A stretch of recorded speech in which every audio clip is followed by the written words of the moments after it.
Good morning.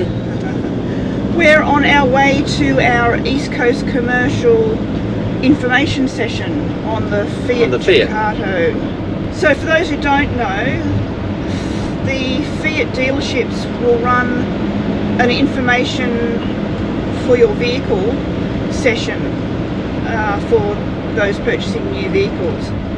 So, and in that session they go through all the bells and whistles and buttons and knobs and everything else about the Fiat side of your motorhome, which I'm really looking forward to, because you slowly do work them out, but there is a lot of things on it that actually I'm not too sure of, and just a little bit of information about the checks to do before you head off every day, and just little things like that.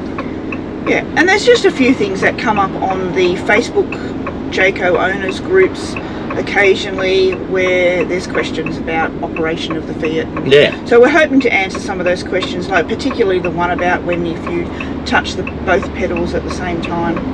Yeah, that one seems to come up.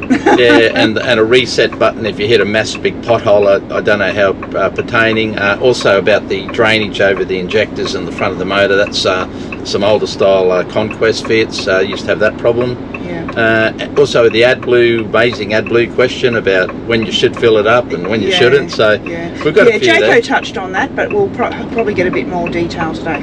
Yeah. Anyway, so hopefully we can answer a few questions for you. Yeah, and look forward to getting it up on the YouTube. Yeah. Okay. Ciao for now.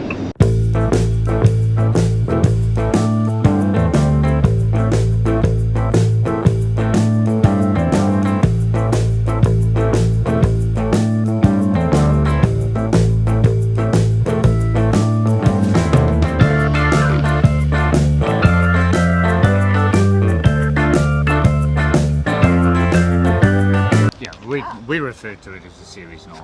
Right. It's a 2.2 litre 9-speed automatic. Right.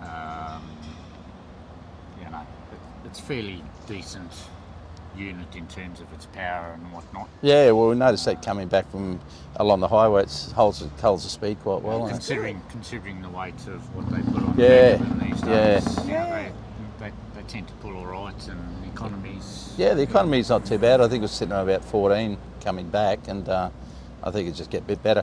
We actually got a Jimny for a towed, but I read where it said to run them in for about 1,000 kilometres before you tow. It's always best to. Yeah, well, we've done that. Yeah, we didn't take it down there. A lot of people flat tow a small car of sorts, whether it's a little Jimmy or. Oh yeah. Most of them are Suzuki's. Yes. Suzuki or something. Yeah. Or Suzuki Swift, or seems to be the vehicle of choice. Yep. But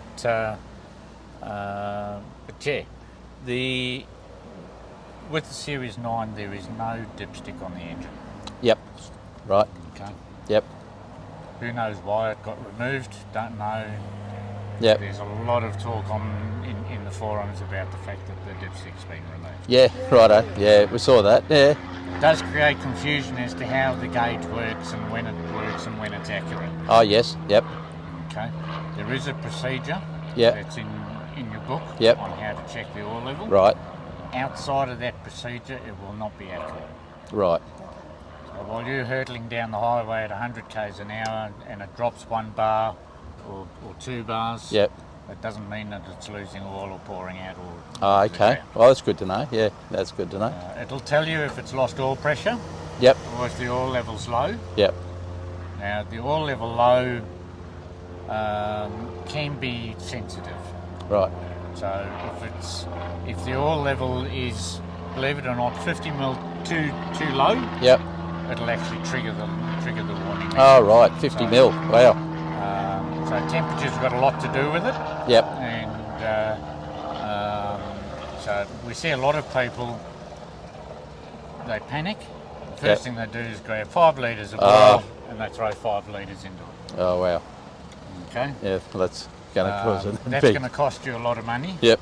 Because it'll be towing and it won't be a warrantable thing. Yep. And you'll obviously have to, fix up the oil now at the oil level. Right. Which is a consumer pay exercise. So, Right.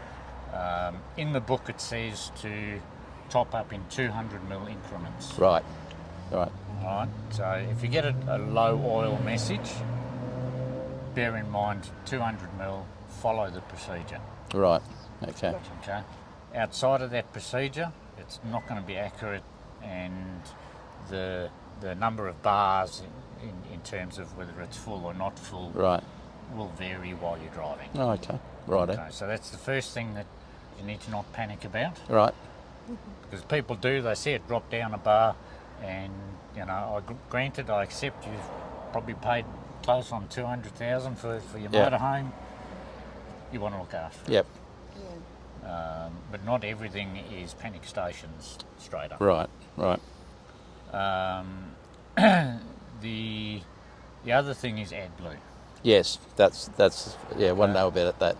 Now, they've made some changes from Series 7, which is the first of the AdBlue. Yep. It didn't have a gauge. Right. Yep. It had all these warning messages, and it's created a lot of confusion. Yep. The Series 9 does have a gauge. Yep. But the warning messages are still an algorithmic calculation, so it's got nothing to do with the AdBlue consumption from when you filled it up. Right. All right, it's whole of life calculation. Yep. And the more you use it, the more that algorithm will change. Right. All right, it's a 19-litre tank. Yep. If it believes that your consumption is less than 2,500 kilometres, there will be an AdBlue warning light that will stay on the car. Right. Can't change it unless you get your whole of life average down enough that it believes you're going to have more than 2,500 k's to go. Right. To the next filler. Right. That sort of makes sense. Yep. So 19 litres, they can use up to 11 litres per 1,000 k's. Right.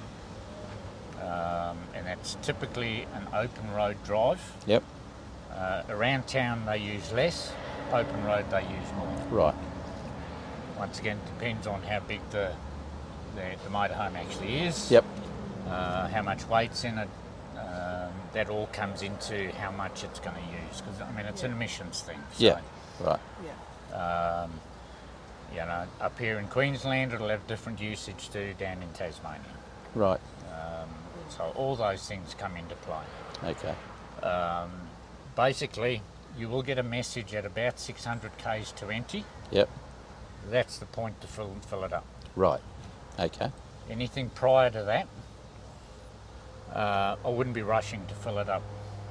Right. You might have only filled it up the tank before. Yep. 800 k's. Yep. But in that algorithmic calculation that it does, Yep. it's calculating that you're not going to get to the next fill point with enough AdBlue. Right. Right. So 2,500 k's. So basically, what that works out is if your average usage is above about 8 litres per 1,000 kilometres, as I say, that warning light's going to be on that you need to put AdBlue in. Right. The important one is that counter when it starts counting down. Down from 600. Okay. Yeah, well, that's good. Yep. Right.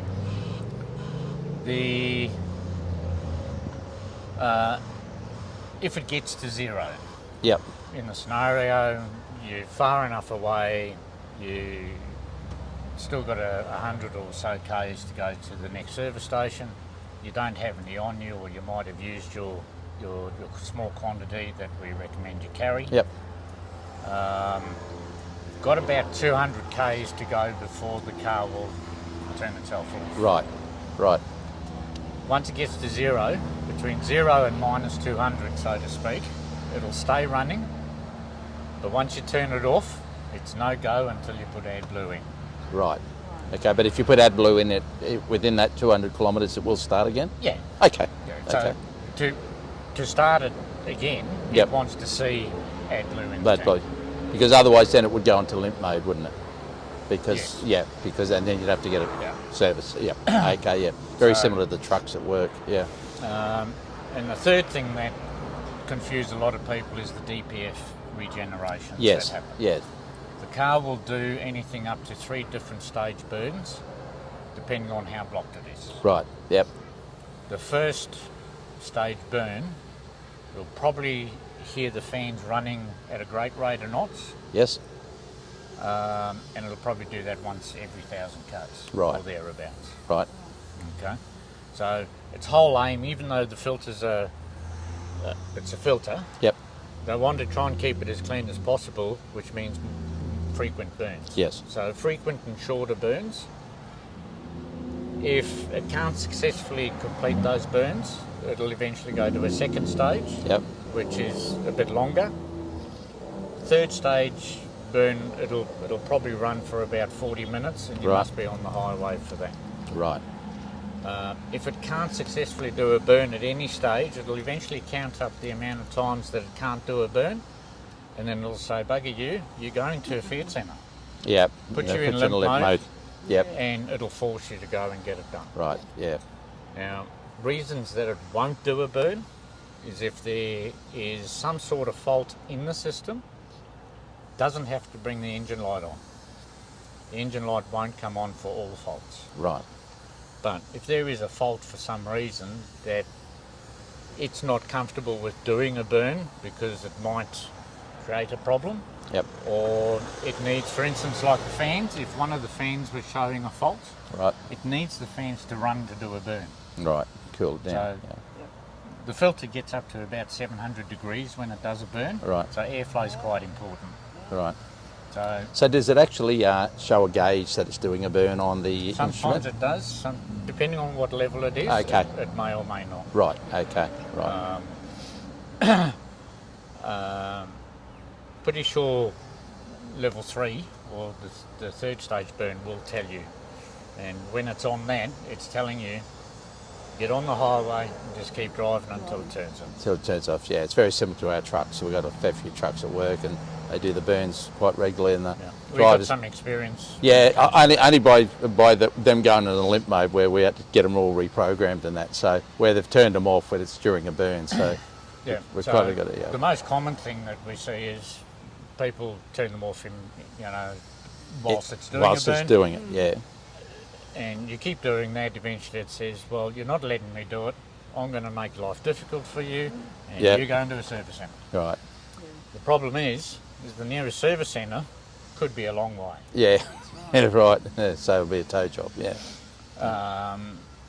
Now, in that scenario, roadside assist may not cover you under warranty. Yeah. Yeah. Right. Yeah. So, what sort of roadside assist have you?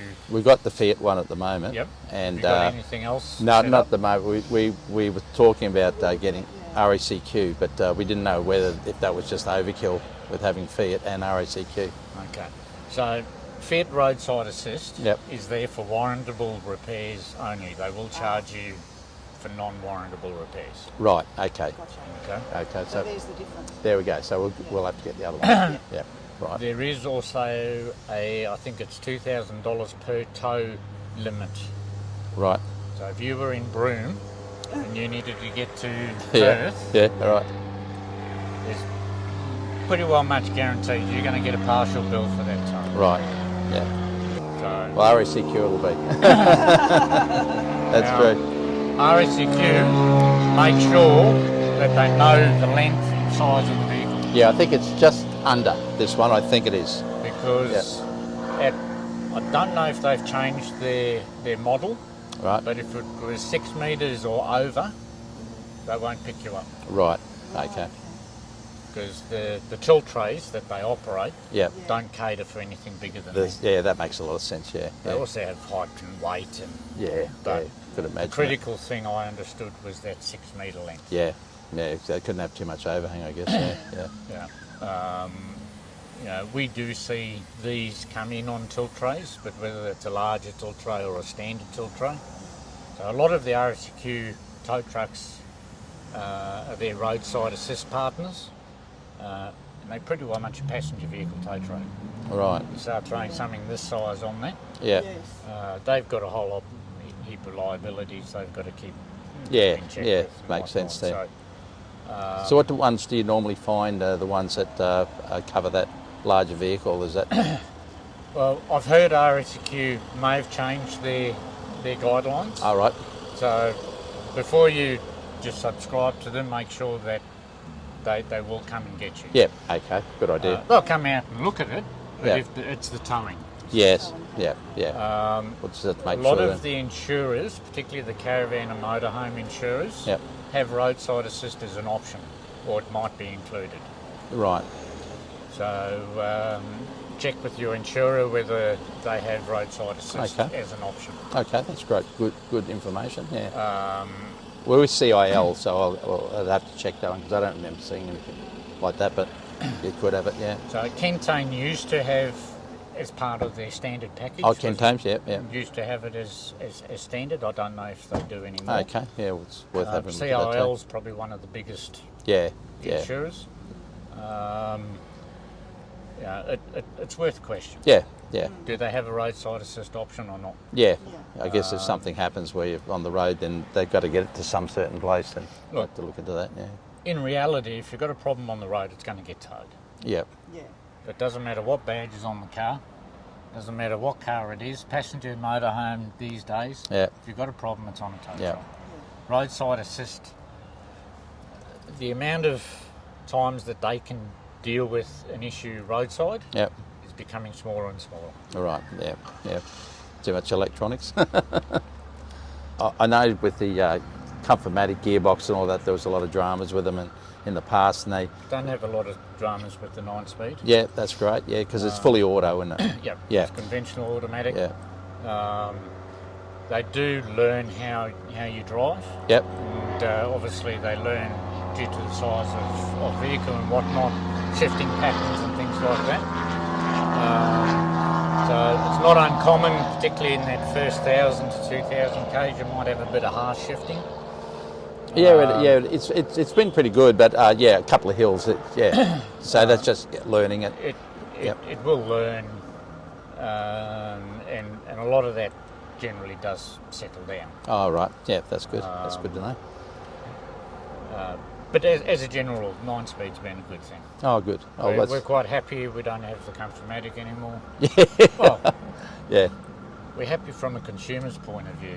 From a business point of view, I bet you're happy about that. Yeah, a lot of work. but yeah, there was there's a lot of stuff with that old setup which people didn't necessarily understand and didn't know how to take care of it. Yeah, because it's a semi-auto, wasn't it? Yeah. It's a manual gearbox with a hydraulic brain on top. Yeah. The worst thing for it is to let it sit for 6 months. Yeah. Right. Yeah, I heard that. Yeah, you've got to keep. And with these, it's good to keep them working because obviously, like sitting them around for month after month's not good for them, is it? Being not diesel. ideal. No. Yeah. They are essentially a commercial front end. Yes. Yeah. So they've been designed to work. Yeah. The more you use it, the better it'll be. Yeah. And we find with the courier versions, they tend to just go. Yeah. Just keep going.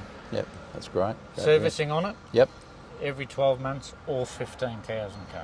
Right. Good. I'm glad you said that. One or the other. I'm glad you said that because I've heard 45 k's and all this sort of stuff. Commercial ones are 48,000 k's or 12 months. Yep. So unless you're going to travel and you're going to do 40,000+ k's a year, Yep. the commercial schedule doesn't apply to you. Great. Beautiful. I'm glad you clarified that because I've seen this 45. I'm thinking, no, that's a long time. But you're saying 15,000 or 12 months makes a lot more sense. So, Fiat, since Series 7, actually brought out a motorhome specific schedule. Excellent. That's great. Prior to that, there was one size fits all. Yep. It was simple, but it created problems in terms of motorhome users. Yeah. Yep. I could imagine that. Yeah. So in your case, even if you haven't done 15,000 k's, there's an annual service that needs to be done. Yep. Yeah. I like that. Yeah. Realistically, 12 months between visits is a long time. Yep. And even though it might sit for 2 or 3 months at a time, say, Yep. you know, things do deteriorate Yep. without use. Yes. And, you know, it's engineering, it's designed to work. That's You right. know, Yeah, it makes belts sense. and well, rubber components, you know, the more it sits is actually worse for it than Yeah, use. that makes a lot of sense. Yeah, you keep everything moving, the engine parts and all that moving. Yeah. bring time or mileage. Yeah. No. You'd have an idea of what you're going to use it And for or- and how much mileage you're going to do. Just, as I say, pick one or the other. Start at the beginning, one or the other, and run it out. Yeah. With the old models too, they used to have the problem with the injectors getting water over the top of them. These still have the same problem with them or not? Haven't had a chance to even pull injectors out of the new ones yet. Yeah, true. Yeah, I noticed they've got a cover over them now, but it looks like that, and there's a wider drainage port from the window down through there. So, It's a different engine. It still has that valley.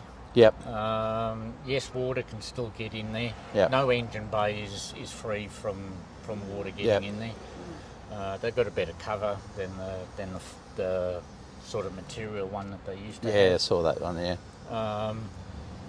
But any car, any brand, if you're trying to get them out at 150,000 Ks, yeah, they're going to struggle. right. That's good to know. Regardless of whether they look rusted or don't look rusted, or you know, I've tried to take spark plugs out of Ford Falcons at 180,000 Ks, Yeah, and you break the spark plug. yeah. You know, they had similar issues because the interval for those plugs was 180,000. Yeah, right. Oh, wow. So That's a good hit. apart from the 6 hours to change the spark plugs, Yeah, you inevitably just pulled heads off because you broke them. broke the heads. Right. Oh, that's interesting, though. Yeah, So, you know, once it gets to that sort of age, different metals, they tend to stick together. yeah, You know, things are heating up, cooling down, moisture gets in there anyway. yeah. There's not much you can do to prevent it. Right. The cover helps. Yes, yeah. And keep the obviously keep the drainage hole clear too, to keep the water out of there too. Yep. You got any particular questions? The two pedals. Oh yeah, yeah. Yeah, don't drive with 2 feet. And so touching both pedals So will what still put in. happens if that happens by accident? We've heard a lot of. Is there a reset button or something? No, well, it'll just get confused. Yep. So it'll depower until it sees from you whether you want to go or stop. Oh, okay. So. Oh, so it's not going to go into limp mode completely. It'll. So basically, if it sees that both are depressed, Yep. it doesn't know if you want to go or if you want to stop. Right. So it does nothing. So it's going to go to stop. It's more stop than go. So it'll just become unresponsive Right.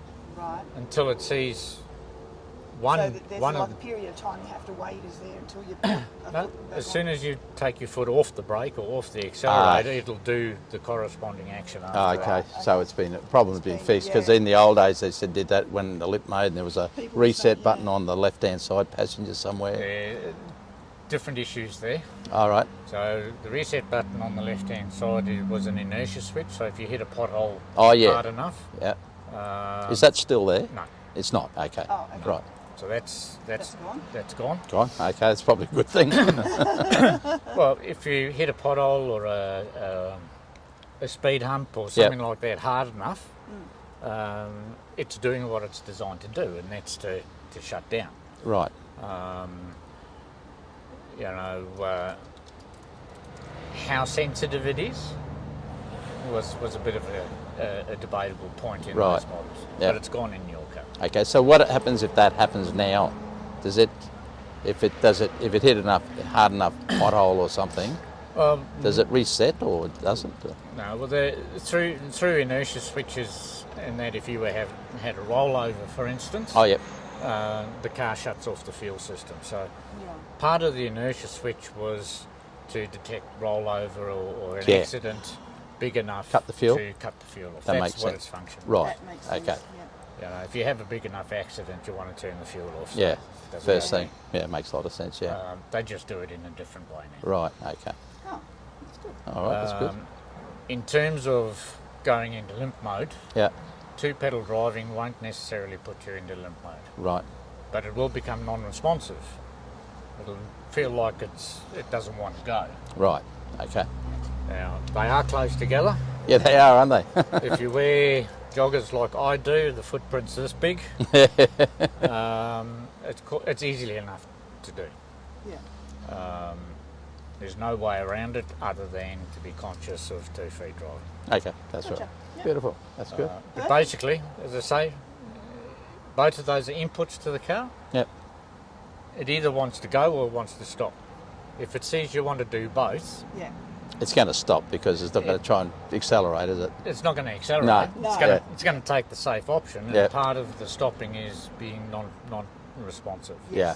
The one thing you will find, as I say, that roadside support in remote, Yes. it's not just a Fiat thing, it's across the board. Yeah. Renaults, Could imagine. Ivecos, all the other motorhome companies, same boat. Yep. Further away you are, the more challenges you're going to have. It will be. Yeah. Yeah. Totally agree. And as much as it's frightening at the time, Yeah. and we never wish anything like that, No. have some other form of roadside service. No. as a We'll, backup. we'll definitely do that. I'm glad you told us about that because we weren't too sure. So that's good. We'll get roadside service with one of them and.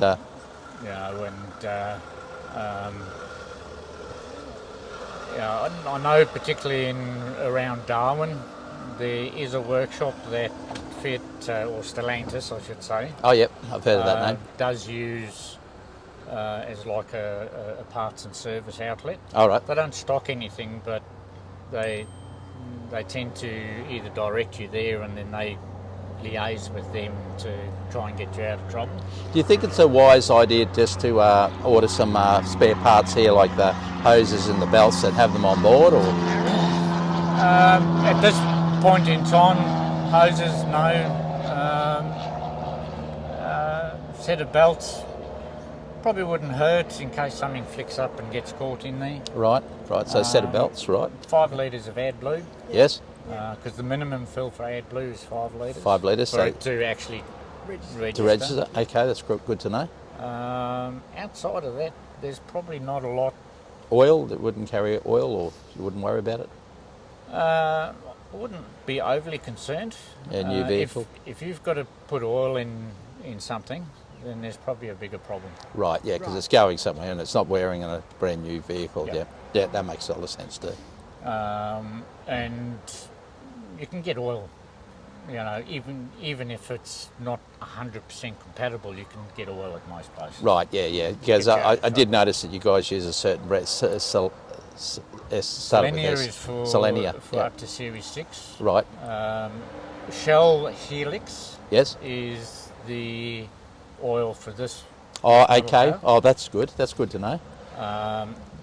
The retail version of Helix is slightly different to the manufacturer's version, Right, but as a top-up will get you out of trouble. okay. That's good to know. Shell Helix 0W30, it'll get you out of trouble. Oh, okay. That's And great you to can know. pick that up. Pretty well, Repco, Autobarn. Super some cheap of and the- all those, well, yeah. The Shell servos Yep. generally have Helix, yeah, Shell. Shell products. No, that makes. Oh, well, that's good to know too. See, I didn't know that either, so that's great. AdBlue. I would carry 1 litre bottles because it's easier to fill. Okay. Yep. They don't fill as quick as fuel tanks. Right. So if you've got apart from 5 litres being awkward, Very hard to get into the hole. Yeah, it's you only gotta very small. you got to sit there and you got to let it take its time to get down. Right. Oh, that's good to know too. Yeah, that's great. Outside of that, use the servo pumps. Yeah, the servo pumps. It's pretty well everywhere now. So, when it first came out, I'm thinking that's going to be difficult, but now everyone says it's pretty well everywhere. Maybe out really remote, maybe, but not everywhere else seems to be. If it's a truck Have it. stop, it'll have it. Yeah, Yeah. have to be, wouldn't it? Yeah. No, well, that's great. Well, thank you very much for that. That's clarified a lot of things. Thanks very much for that. It was most informative and much appreciated.